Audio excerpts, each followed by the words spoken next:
আজ পূর্ব মেদিনীপুরের পাঁশকুড়ায় সাংবাদিক বৈঠক করলেন আফজাল শাহ। মূলত এই আফজাল শাহ পাঁশকুড়া পঞ্চায়েত সমিতির প্রাক্তন সহ সভাপতি শহীদ কুরবান শাহর দাদা। এই কুরবান শাহ 2019 সালের নবমীর রাতে পাঁশকুড়ার মাইসোরাতে দলীয় কার্যালয়ে গুলিবিদ্ধ হয়ে খুন হয়েছিলেন। তবে তার মৃত্যুর পর থেকে এখনো পর্যন্ত দোষী ব্যক্তির শাস্তি হয়নি, এমনই দাবি আফজাল শাহের। এই ঘটনায় 9 জনকে গ্রেপ্তার করা হলেও বর্তমানে তারা প্রত্যেকেই জামিনে মুক্তি পেয়েছে। যদিও এই বিষয়ে এখনো চলছে আইনি লড়াই, তবে তিনি আজ সংবাদ মাধ্যমে জানান তার ভাই কুরবান শাহ একসময় তৃণমূলের হয়ে লড়াই করলেও মৃত্যুর পর দল পাশে নেই, এমনটাই তিনি অভিযোগ করেন। পাশাপাশি তিনি নিরাপত্তাহীনতায় ভুগছেন বলে দাবি করেন। এই নিয়ে তিনি আজ সাংবাদিক বৈঠক করেন। এই মাসের 10 তারিখে হাইকোর্টে একটা হিয়ারিং আছে, সেটা আমি ফাইল করেছি আমাদের উপরে অত্যাচারের বিরুদ্ধে। যেমন এগুলো সব সিবিআই ইনকোয়ারি চেয়েছি। আমার এবং ইমরানের উপরে যেসব মিথ্যা কেস দেওয়া হচ্ছে, যেমন পক্সো, গ্যাংরেপ, চুরি, ডাকাতি, ছিনতাই, কিডন্যাপিং, এইসব মিথ্যে কেস দিচ্ছে এবং কিডন্যাপ করেছে। আমার ভাই পাঁশকুড়া ব্লকের পঞ্চায়েত সমিতির সহসভাপতি ছিলেন এবং পাঁশকুড়া ব্লকের কার্যকারী সভাপতি ছিলেন এবং উনার মিসেস পাঁশকুড়া অঞ্চলের মাইসরা অঞ্চলের প্রধান ছিলেন। আমার ভাই 2019-এ তৃণমূল পার্টি অফিসে দুষ্কৃতীর হাতে খুন হন। আমি তার বিচার চাচ্ছি, তৃণমূল নেতার বিচার চাচ্ছি। তৃণমূলের সরকার, তৃণমূলের পুলিশ, আমরা বিচার পাবো কি? উল্টি আমাদের উপরেই অত্যাচার। আমরা তৃণমূল ফ্যামিলির লোক, তৃণমূল নেতার বিচার চাচ্ছি, অথচ আমাদের উপরেই কেস। সরকার তৃণমূলের, পুলিশ তৃণমূলের, আর তাহলে বিচার আমরা কোথায় পাবো? অথচ প্রশাসন, পুলিশ সব আসামিদেরকে সাপোর্ট করছে, আসামিদেরকে সাপোর্ট করছে। দুঃখের বিষয়, আমারও ভাই তো একজন মুসলিম, আমরা তো আর অন্য কোনো কাস্ট নাই। আমরা সরকার এনেছি, তৃণমূল সরকারকে ভোট দিয়ে এনেছি, আমরা বিচার পাবনি, আমার ভাই চলে গেল। এটা কি ধরনের হয়? আমি একটা মিডিয়ার মারফত টিভিতে একটা প্রোগ্রাম দেখেছিলাম, কলকাতা রেড রোডে একটা ঈদের উপলক্ষে, কি যে গায়ে দুধ দেয় তার লাভ খাওয়া ভালো। তার আমরা মুসলমান নয়, আমরা কি বাঁচা গাই?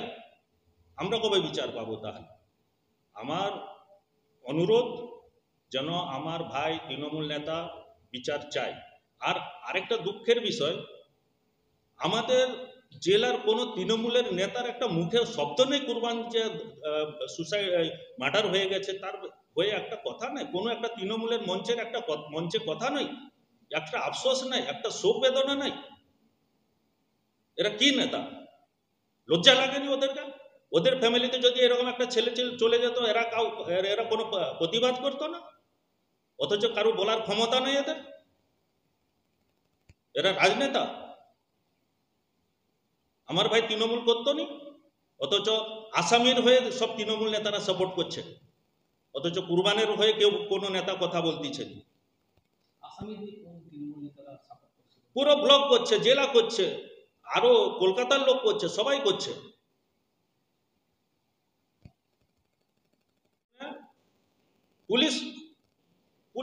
পুলিশ তৃণমূল নেতার বিচার চাচ্ছে, আমরা বিচার চাচ্ছি সেই তৃণমূল নেতার, অথচ পুলিশ প্রশাসন সব আসামির সাপোর্ট দিচ্ছে। সাক্ষীতে যে বলছে হোস্টাইল হচ্ছে, বলছে সাদা কাগজে সই করেছে। তাহলে এত লোক যে পাঁশকুড়া তাহলে যে জেলে পুড়েছে, তাহলে পাঁশকুড়া থানার সব পুলিশ সাদা কাগজে সই করে আসামিদেরকে ফাঁসিয়েছে। সব পুরো পুলিশ প্রশাসনিক পাঁশকুড়া থানা আসামিদেরকে সাপোর্ট করছে। আমরা এর বিরুদ্ধে আমি সিবিআই ইনকোয়ারি চেয়েছি। আমাদের উপরে যেসব মিথ্যা কেস দিয়েছে, এর জন্য আমি হাইকোর্টে আমি সিবিআই ইনকোয়ারি চেয়েছি। আমি যদি দোষী হয় নিশ্চয়ই আমি সাজা নিব। আমি সিবিআই ইনকোয়ারি চেয়েছি। আমার security supreme court, high court, city session court দিয়েছে সিকিউরিটি। আমার সিকিউরিটি পাঁশকুড়া থানা উইথড্র করছে, অথচ হাইকোর্টের আজকের ডেটও টিল আজ আমার স্টে অর্ডার আছে, সিকিউরিটি একদম পাঁশকুড়া থানা হাত দিতে পারেনি। পূর্ব মেদিনীপুর পুলিশের অধিকার নেই আমার সিকিউরিটিতে হাত দেওয়ার, তবু গায়ের জোরে আমার সিকিউরিটি নিয়ে নিচ্ছে, উইথড্র করেছে, আমার সিকিউরিটি কমিয়েছে।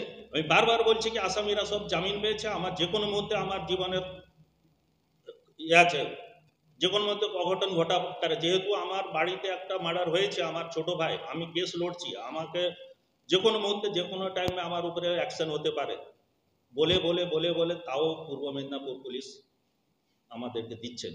আমি বোম্বেতে সিকিউরিটি, বোম্বেতেও আমার উপরে খতরা আছে, বোম্বেতেও আমি অ্যাপ্লিকেশন করেছি মুম্বাই পুলিশকে যে আমাকে সিকিউরিটি দেওয়া হোক। বোম্বাই পুলিশ আমার পুরো ইনকোয়ারি করেছে, পূর্ব মেদিনীপুর পুলিশকে আজ 25 দিন হলো একটা রিপোর্ট চেয়েছে, জেনে সুঝে দেয়নি রিপোর্ট। এই হচ্ছে পুলিশ।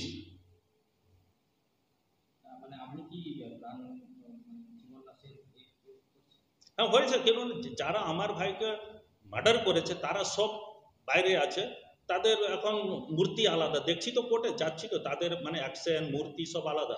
কেননা আমি তো একাই কেসটা লড়তেছি, এত কিছু আমার উপরে অ্যাকশন, কোথাও মিথ্যা কেস, এত রকম আমাকে হ্যারাসমেন্ট করার উপরেও আছি। আর যেহেতু আর কয়েকটা সাক্ষী আছে, কেসটা এন্ডের দিকে, আমি চাচ্ছি যে আমাকে সুরক্ষিত রাখা হোক, আমাকে পুরো প্রোটেকশন দেওয়া হোক। এর জন্য আমি হাইকোর্টে করেছি, তাও 10 তারিখে সব হিয়ারিং আছে আমার উপরে।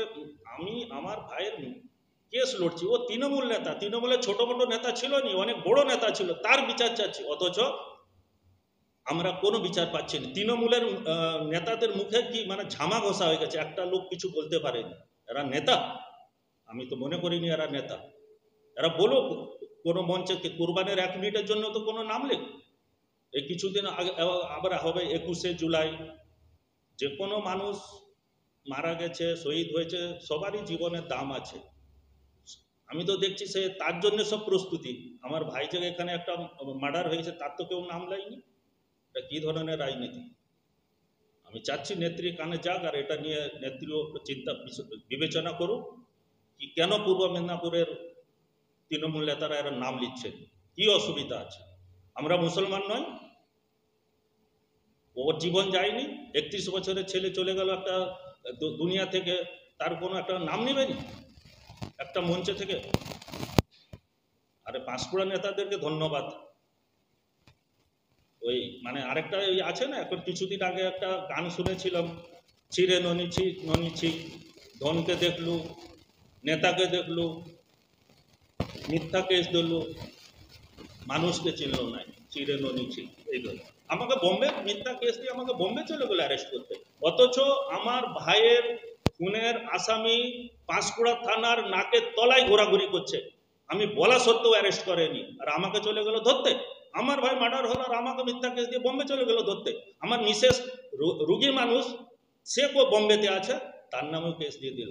পুলিশের কাজ নেই এগুলো ইনকোয়ারি করে? কেউ কিছু বলছে ইনকোয়ারি করে দেখার দরকার নাকি কেসটা সত্যি কি মিথ্যা? দিয়ে দিল, আবার আমাকে বোম্বেতে ফ্লাইটে চলে গেল অ্যারেস্ট করতে। অথচ আমার খুনের আসামি সীতা কালু এই 2 ঘন্টার মধ্যে রাস্তা আছে, আমাকে বলবো আমি ধরে আনবো, দিয়ে দিব। আমাকে বলছে কি আপনার নামে কিডন্যাপ কেস হয়ে যাবে, আপনাকে কিছু হাত দেওয়া যাবে না। অথচ আমি বারবার বলেছি পাঁশকুড়া থানা পুলিশকে, এসপিকে, আমার কাছে সব রিসিপ্ট কপি আছে, সব ডকুমেন্ট আছে, কি কোথায় আছে, কি ব্যাপার আছে, আমি ফ্লাইট ভাড়া দিব, ট্রেন ভাড়া দিব, যত খরচ রাখবে হোটেল দিব, সব দিব, ওকে ধরুন। অথচ পুলিশ ধরছে না। একটা পাঁশকুড়া থানার আইসি আশিস মজুমদার, ওনাকে শীতলকে ধরেনি বলে ঘাটাল কোর্ট ওনার নামে ওয়ারেন্ট জারি করলো। ওকে যে অ্যারেস্ট হলো ঘাটাল থানাতে, পাঁশকুড়া থানা আইসি আশিস মজুমদার জামিন পেল, এসে রাত্রে আমাকে ফোন করছে কি আপনি আবার সীতা কোথায় আছে দিন। আমি বলি আমি তো বারবার বলেছি আপনাকে কোথায় আছে দিয়েছি। বলে আপনি আরেকবার দিন। আমি দিলাম, সব কিছু দিলাম, তারও ডকুমেন্টারি আমার কাছে আছে।